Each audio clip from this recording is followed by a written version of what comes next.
Nagsimula na noong Miyerkules ang 3 araw na tigil putukan sa Ukraine na idiniklara ni Russian President Vladimir Putin. Kasabay ito ng paghahanda ng Russia para sa paggunita ng anibersaryo ng kanilang pagkapanalo sa ikalawang digmaang pandaigdig sa darating na Biyernes, May 9. Ayon sa Kremlin, iniutos ni Putin ang pagtigil ng lahat ng operasyong militar sa Ukraine mula May 8 hanggang May 11 bilang humanitarian consideration. Mariin namang tinutulan ng Ukraine ang tigil putukan.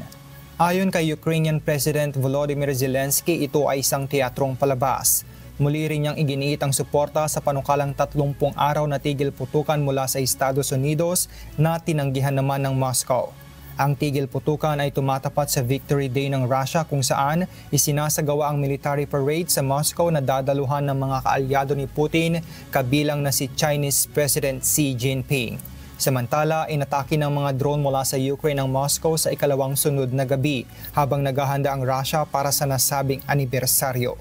James Hilario, humahataw sa Balita Ngayon.